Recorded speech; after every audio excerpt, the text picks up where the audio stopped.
Hey, what's going on, guys? It's me, Jay, here to talk a little bit about the RNC, what I just saw, the Republican National Convention in Milwaukee, Wisconsin, and the two speeches I wanted to focus on, even though she's not in the photo, Amber Rose and Hulk Hogan, and what they talked about.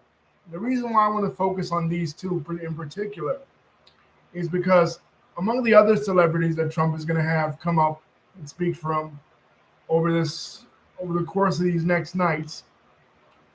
Dana White, the president of the UFC, Roseanne Barr, and Kid Rock. These people, Roseanne Barr, Kid Rock, and Dana White, we already know that they are Republicans. They are hardcore Republicans. We know that about their politics.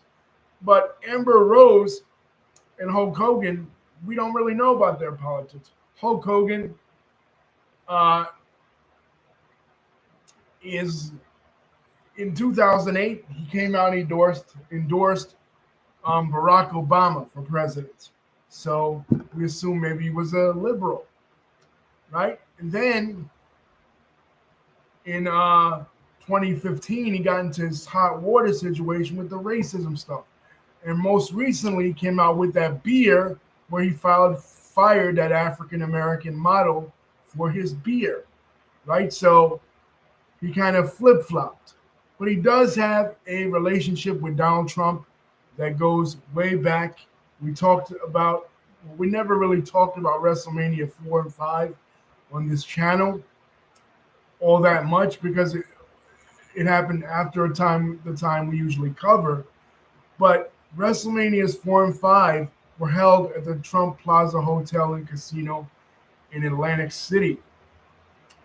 And Donald Trump hosted uh, the WWF at that time two WrestleManias, and Hulk Hogan was prominently featured in WrestleMania 5. He won the WWF Championship for the second time. So, uh, you know, he's and also when Trump originally approached the WWE in 2007, doing something on their television, he got Umaga versus Bobby Lashley as his match, but he wanted really Hulk Hogan versus the Big Show.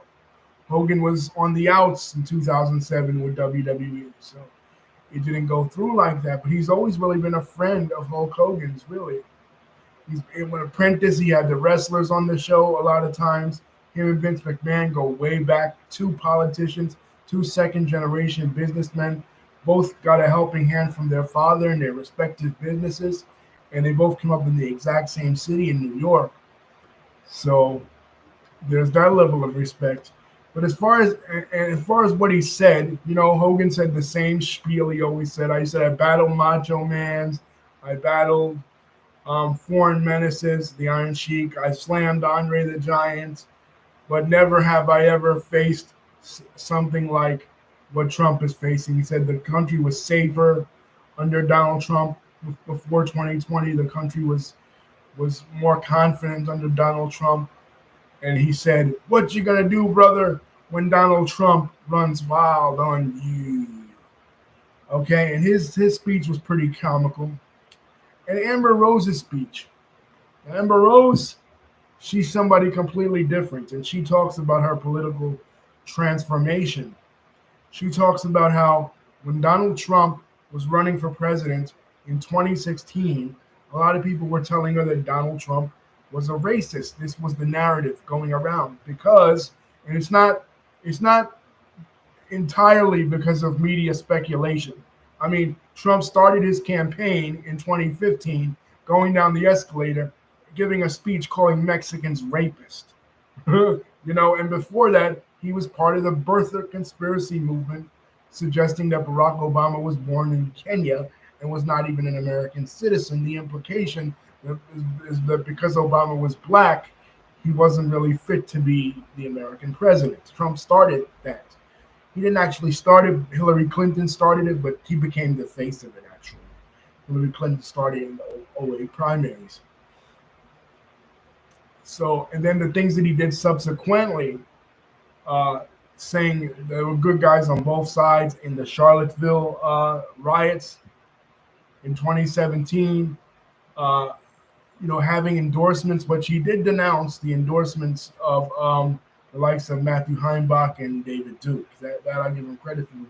And loony bins, baskets of deplorables, like Hillary Clinton said in 2016.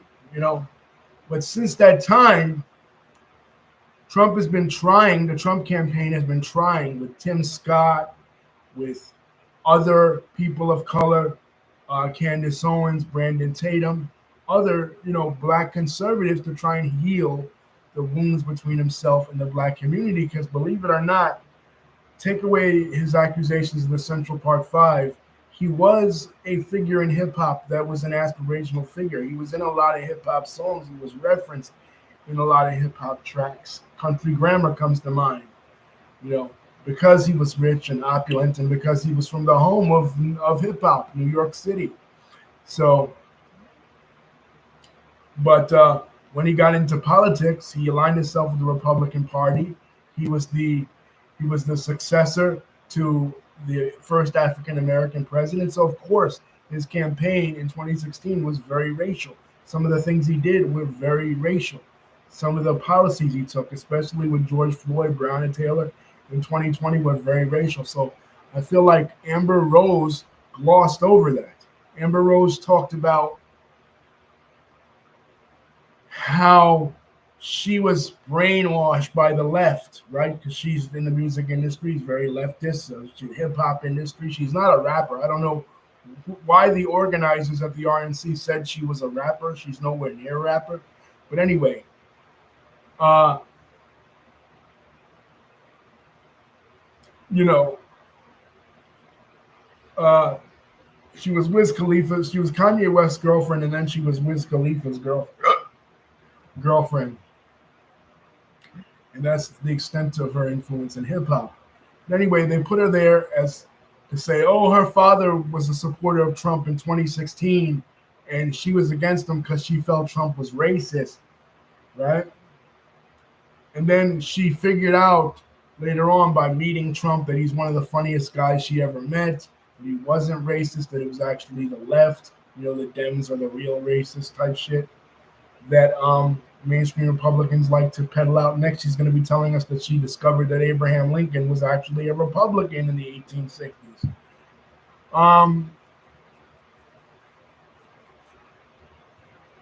Bullshit.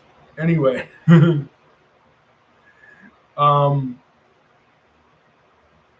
that gas. She mentioned gas prices, food prices. Both her and Hulk Hogan harped on this: gas prices, food prices, and safety and security in the Middle East, as did Trump's sons. They talked about al-Baghdadi, Abu Abu Abu al-Baghdadi, the leader of ISIS, being killed under Trump's regime. They talk about Soleimani, the Iranian leader, being killed under Trump's regime, and how Trump, of course, the Abraham Accords they talk about. But what they don't talk about, the flip side of it, I'm giving my other perspective. The flip side of the Abraham Accords was they completely, and I said this when they first happened, they completely left out all of the Palestinian representatives, not just Hamas, not just Hamas. Of course, they would leave out Hamas, but Fatah as well, right? By doing so, they strengthened the allegiances with Israel and the Gulf countries, or Israel and Chad, or Israel and Sudan, which Sudan itself is fragile politically, right? But they didn't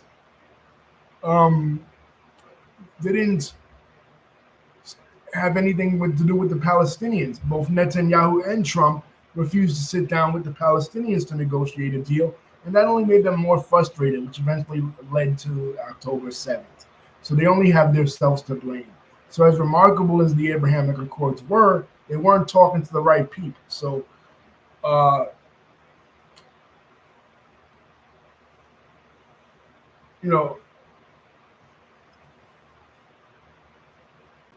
Trump's son-in-law, He wasn't putting in all the work. He was only putting in the work from an Orthodox Jewish perspective. He was completely the way he was crafting it was completely one-sided, and because it was one-sided, the Palestinian leadership, both Hamas and Fatah, grew more alienated over time as under Trump's policies. Their strategy was to combat Iran, to get all the Arab countries together and combat Iran, which is an impressive strategy, but that's not the cusp. That's not the reason. Iranian aggression towards Arabs and Iranian rivalries towards Arabs is not the reason for the discord in the Middle East. The Israeli-Palestinian issue is.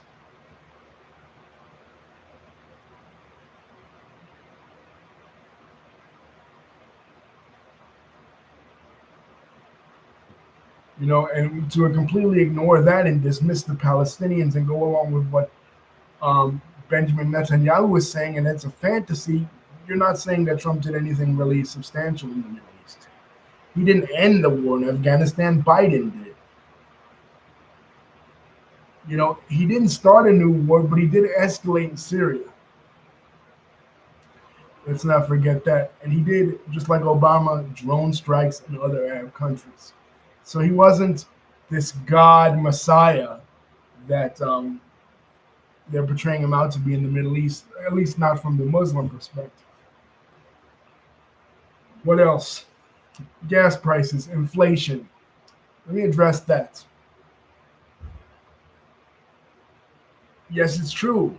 Inflation does exist, under Joe Biden. But let's not forget why that is. For a lot of people, especially in the lower socioeconomic end of things,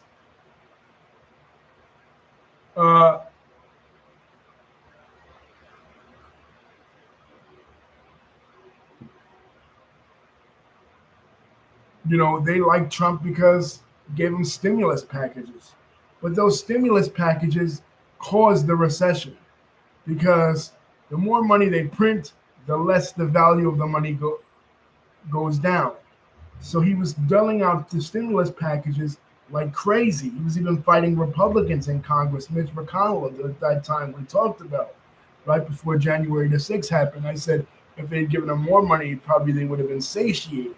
But just them being satiated doesn't indicate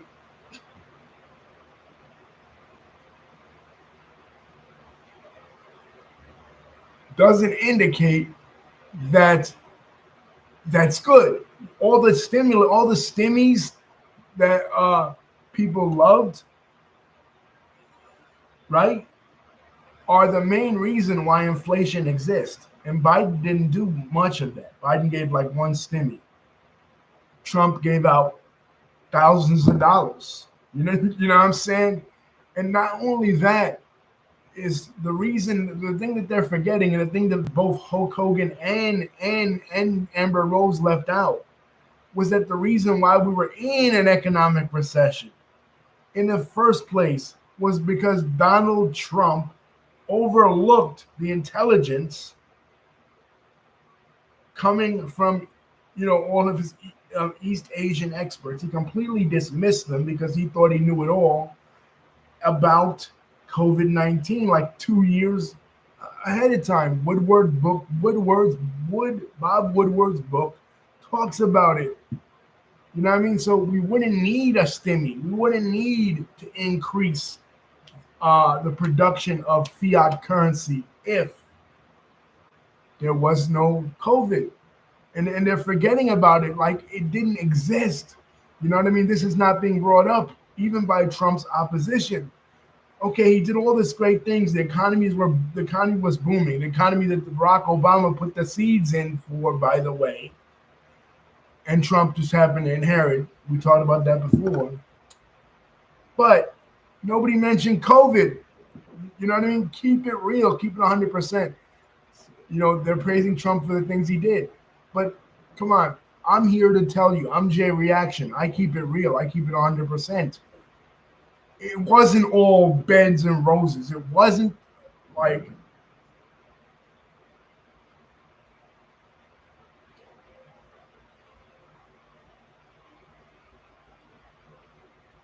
Okay, Lisa saying that Congress is right. Okay, yes, Lisa. We know how that works in the government. Checks and balances. The Congress and the Senate gave the stimuluses, not Trump. He just signed them. But he signed them. That's the point. And he gets the credit for it by the people. You know what I'm saying? But he doesn't take the responsibility that comes with how that fucks up the economy. Right? He pushed for them. A lot of he remember the last one when he got like before he was about to get out of office. He went to war with Mitch McConnell.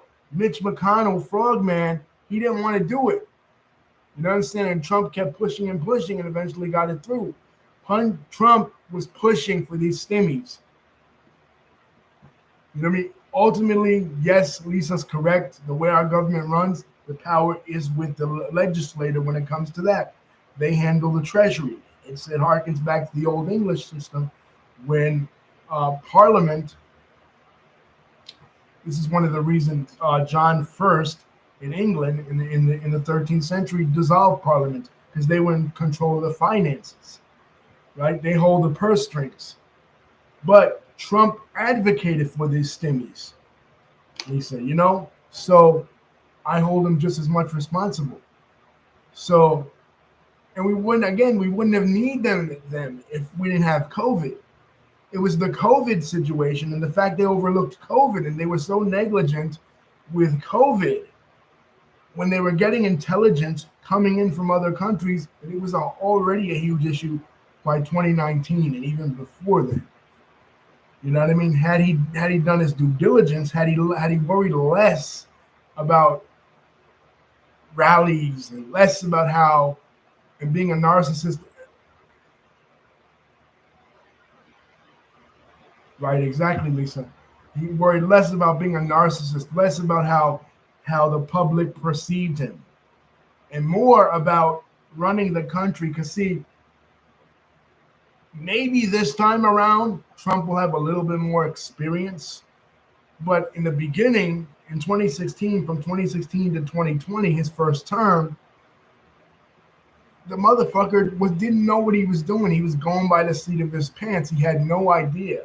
To him, it was just another reality show. To him, it was just another thing that he did on TV, another publicity stunt. And he was just trying his best, I guess that's what you call his best, to be this kind of movie star, to show that he had more charisma than Barack Obama, because his whole thing was, I'm going to do the same things that Barack Obama did, but I'm going to do it better, because he was jealous of Barack Obama because of what Barack Obama said to him at the roast in 2011. He says Donald Trump will never be the president. And Trump took that personal, and Trump said, okay, I'm going to be the president. I'll get sworn in on Lincoln's Bible, the exact same Bible that Barack Obama got sworn in on, 8 years before that.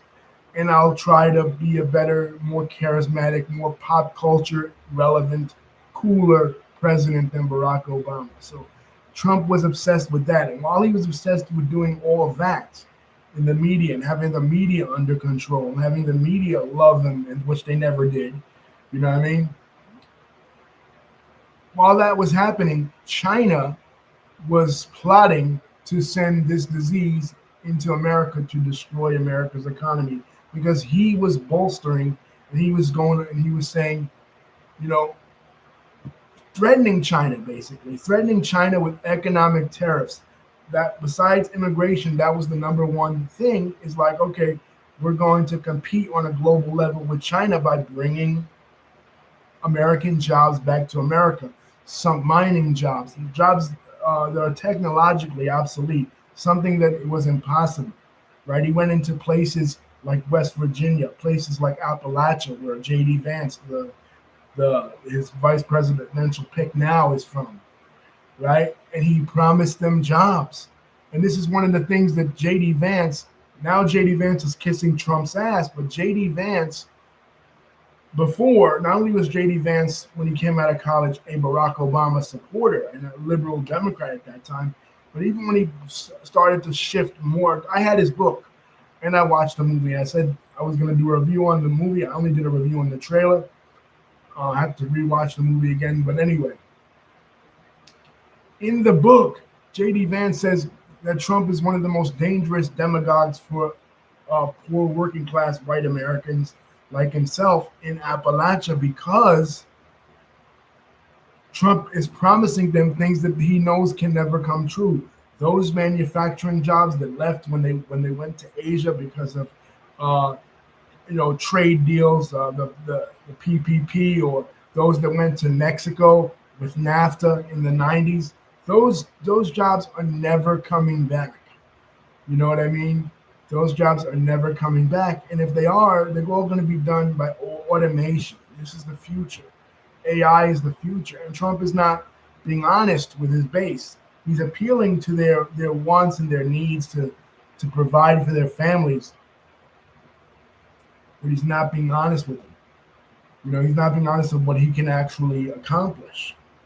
You know, with with his initiatives, which isn't going to be much, because he cannot build a wall.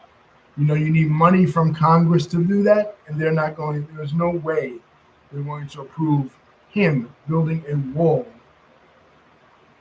on the southern border. That's just not going to happen. You know what I mean? It was going to happen in 2016. It was going to happen in 2020. It's not going to happen now.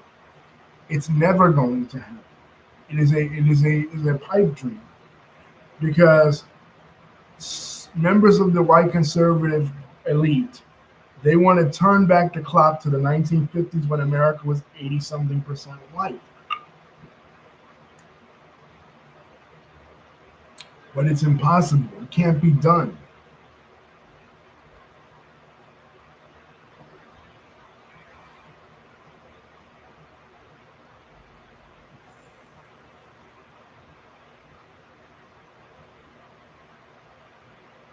Right, exactly. Project 2025, exactly. So all these initiatives in Project 2025 that want to turn back the clock to the 1950s. And they're getting these people. They're getting Amber Rose. See, Amber Rose is the perfect person for this. You know what I mean? Because you guys have to think.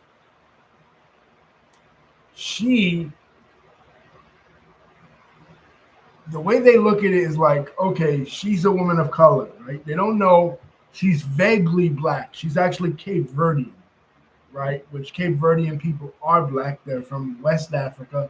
But much like the Latino countries or Brazil, they're ethnically mixed. So they're light skinned, right? And then she has white in her at the same time.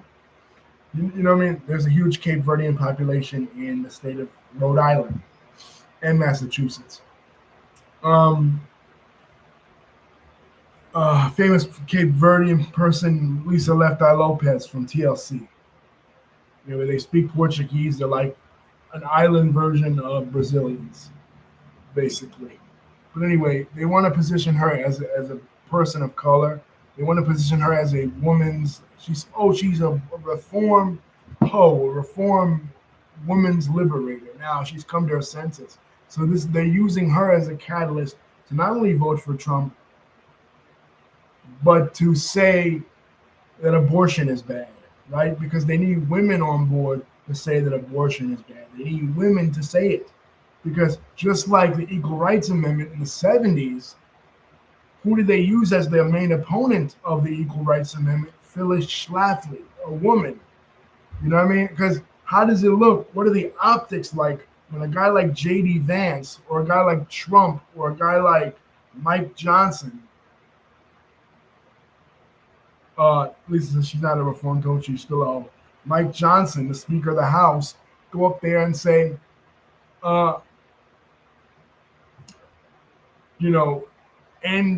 end Roe v. Wade, overturn women's reproductive rights, end abortion, as it were.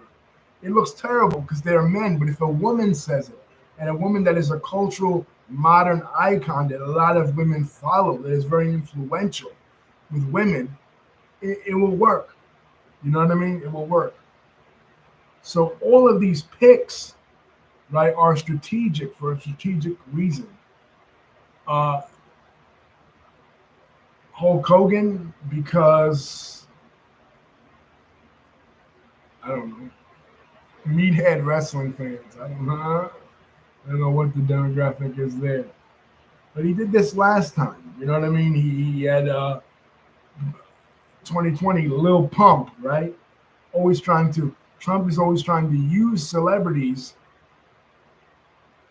especially from minority communities that are his supporters, to show people, listen, I'm not a racist. Look at me, I've got blah blah blah blah blah. You know what I mean? Because he understands the power of celebrity. What he doesn't understand is people are way more informed than they were years ago, and they know about Project 25, and they know about these initiatives. They are not going to vote for him just because he survived a gunshot. You know what I mean? And the crazy thing is, I'm watching it, right, Lise? And fucking these people have bandages all on their ear in support of Trump. They all have bandages on their ear. And I'm like, oh my God.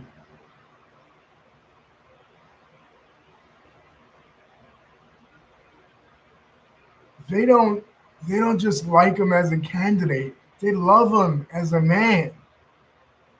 They worship him as a god. They're imitating him exactly, Lisa, cult status. I'm like, and like Franklin Graham, Billy Graham's son, got up there and spoke, which I'm very disappointed in him too, because his father, he looks like his father, but he doesn't think like his father. His father, one of the most unique things about Billy Graham was that he stayed out of politics. He was apolitical, right? He was a Democrat. It was true. He's a Southerner at that time, and at that time, most Southerners were Democrats, right? Dixiecrats, but he wasn't racist. He was anti-segregation. He supported Martin Luther King and everything. But the son is political. The son is way political. The son is a true. Yes, yes, Lisa. He spoke right after Hulk Hogan, and a lot of wrestling fans in the comment section were joking. They said, "Look, the son of Billy Graham comes after Hulk Hogan, knowing that Hulk Hogan stole his style from Billy Graham." There's also not the Reverend. There's a wrestler. Um, there was a wrestler in the 1970s named Superstar Billy Graham. We talked about him on this channel. We have a tribute to him, and he started a lot of the mannerisms and the style and the speaking cadence of Hulk Hogan. Hulk Hogan copied a lot from him, watching him growing up, right? And he was basically in WWE in the late '70s, and he kind of had the style of Hulk Hogan. So the fact that Billy Graham, the preacher's son, came out after Hulk Hogan was kind of funny to most people.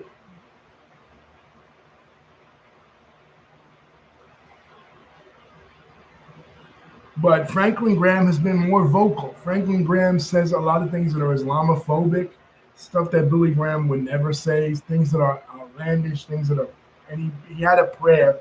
And one of the things I noticed, and I was one of the first ones to pick up on this, one of the things I noticed was they did a prayer, a Christian prayer, and J.D. Vance's wife.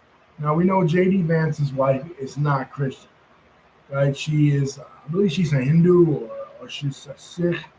I know she's Punjabi. But Punjabi could be mostly Sikhs or Hindus. I'm not sure. Let me look it up.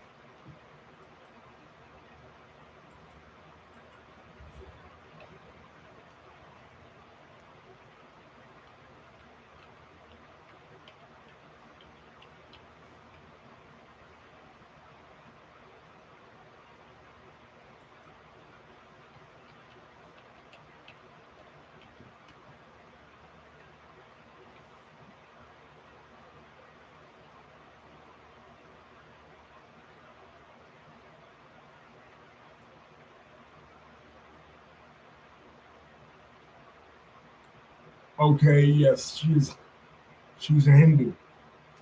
Okay, so she's one of those rare Punjabis that are Hindu because Sikhism comes partially out of Hinduism. So, but anyway, like Vivek Ramaswamy, right?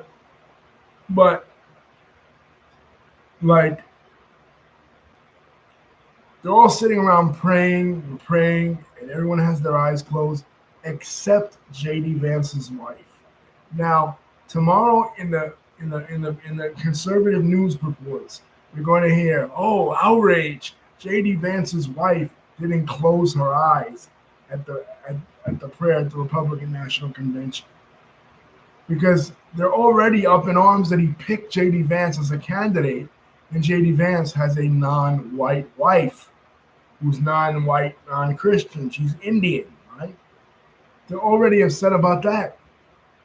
You know what I mean? And that's the thing that with MAGA that gets to me. It's like you MAGA supporters say that you're not racist, but as soon as somebody comes along like JD Vance with an Indian wife, you're ready to complain. You're ready to flip a top. Where you wouldn't consider voting for Vivek Ramaswamy because he's Indian, right? Or even Nikki Haley, who's only half Indian and who has, black relatives. You know what I mean? So every time Republicans try to say, "Oh, we're not racist," something comes up like this, like in 2000, the primaries, John McCain's mysterious daughter from Bangladesh, and you prove just how racist you really are. Something pulls your coats. Despite the fact that JD Vance is the most conservative candidate that ever has existed. And I shudder to think what life would be like if something were to happen to Donald Trump, were the ticket elected, and he became the president.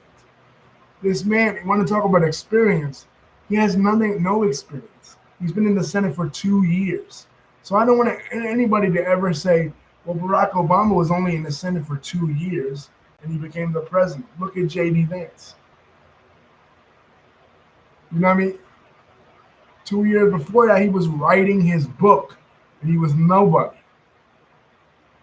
You know what I'm saying? Now you have a guy in office who wants to ban abortion in 11 states, who is severely pro-Israel, so pro-Israel that I think he would want to go to war with Iran if he had the chance. And he is pro beating his wife. Okay? Scary stuff. But no, everyone is now mystified that Trump is alive. Okay? And I wouldn't wish ill will on Trump. I know that the deep state and all that is trying to attack Trump for years and years, trying to get him out because they consider him a political outsider. I know that. You know what I'm saying? But let's not take away, just because he was shot, let's not take away the incredible, crazy 4 years that existed under the Trump years. We're not even 10 years removed from Trump's presidency, and we're already looking at it like it was Shangri-La. You know what I mean? Like it was the best time ever. No, it wasn't. It was 4 years full of racial strife in this country. It was 4 years full of mass shootings. Not to say that Obama's 8 years before that wasn't that, but come on, you had a guy who, at least Obama was denouncing it, right? At least Obama was crying on national TV when Sandy Hook happened, even though he got shit for it. Trump was saying that there were good people on both sides in Charlottesville. Trump was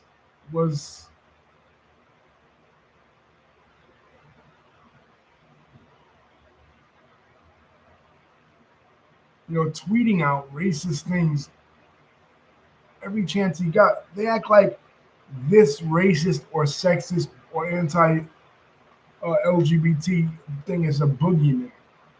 But it isn't, because the policies that he passed do impact those things. He's not going to do away with Obergefell versus Hodges. He's not going to do away with Loving versus Virginia because he can't, because those are Supreme Court justices.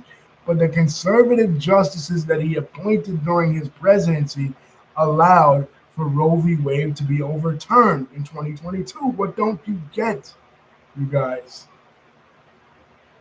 You know what I'm saying? And if he gets in office again, he'll appoint more conservative judges that will overwhelm the liberal judges. People have to understand the way politics works. It's not based on popularity. It's not based on can he survive a gunshot. It's not based on if he knows Hulk Hogan, or if he comes out to many men, or if he chills with Amber Rose, or if he does any of this stuff. It's based on how he impacts the nation, right? You're caught up in the cult of personality of Donald Trump, the celebrity of Donald Trump that he's cultivated over the decades. But you don't realize I got caught up in that in 2016 and I paid the price for it. You know what I'm saying? I caught COVID. I had family members that caught COVID that contributed to the deterioration of their health in the current state. You know what I'm saying? So don't be like me and don't fall for that shit. You know what I'm saying?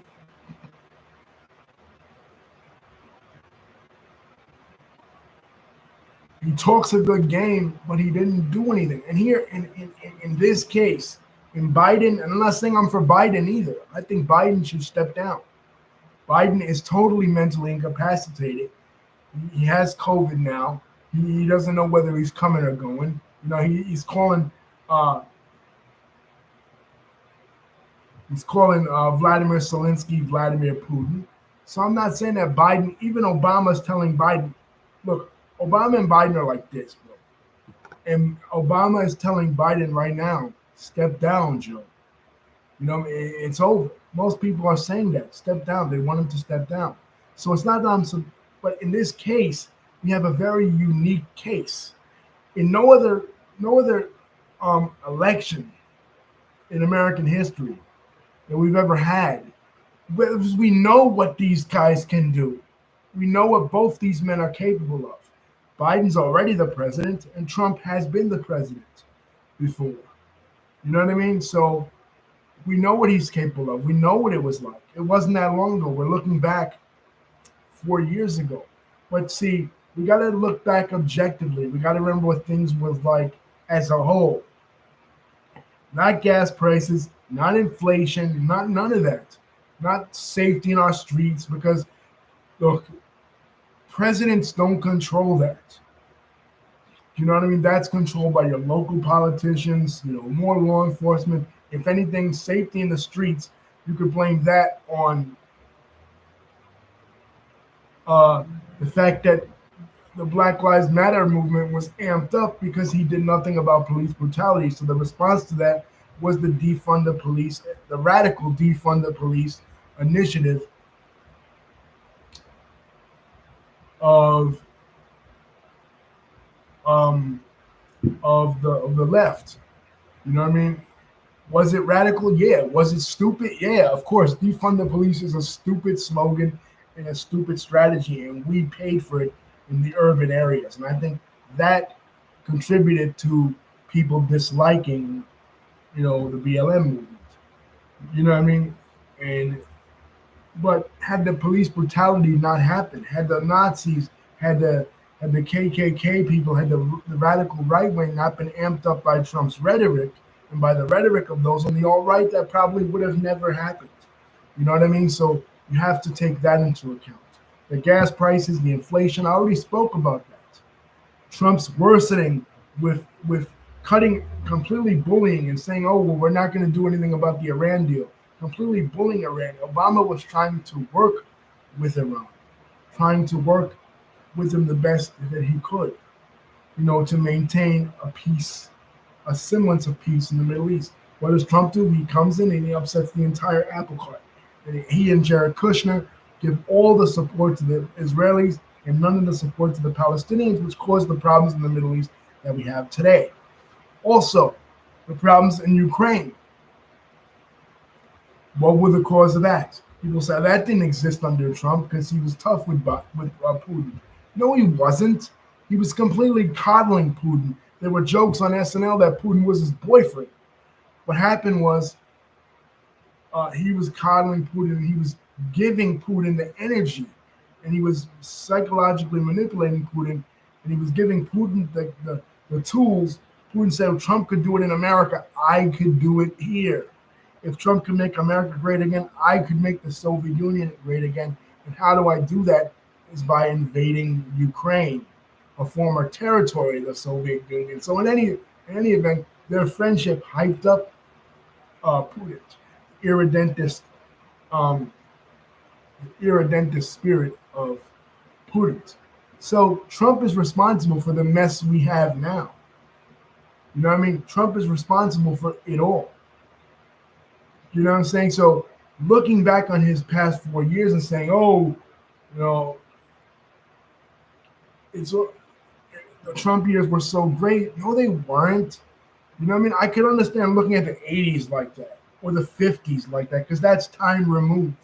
This was fucking 4 years ago. You could go back. You were alive then. Like, are you being completely? You're being intellectually dishonest if you think the times were great back then. You know what I mean?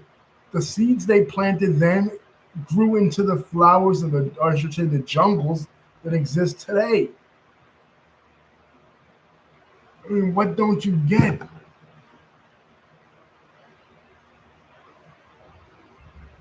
I was, I had an excuse. I was naive. I didn't know what he was going to do, and I didn't like Hillary, so I was very naive at that time. You know what I'm saying? I'm coming in as a virgin. I didn't know what he was going to do, but now we're not a virgin. We've had sex with Trump already. You know, politically, we know what he's capable of. We know what he's packing, so to speak. You know, according to Stormy Daniels, not much, but but anyway, that's a whole other issue. You know what I mean? But I'm saying we know what to expect. So why are we falling for the same game? Like it's like a girl who's broken up with a guy.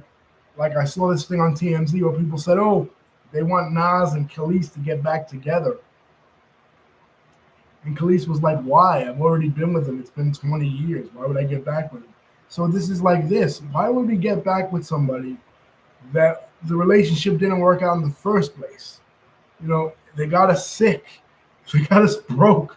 They got us in conflict. They got us,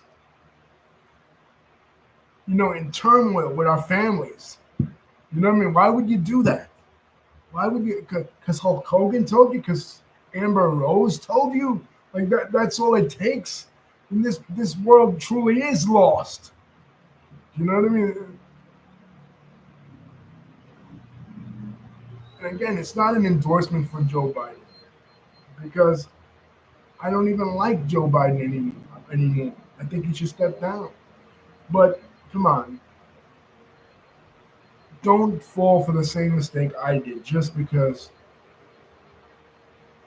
you see celebrities advocating for him because that's what he did last time. Peace. Don't forget to like, comment, and subscribe. Thank you, Lisa, for contributing. Love you guys.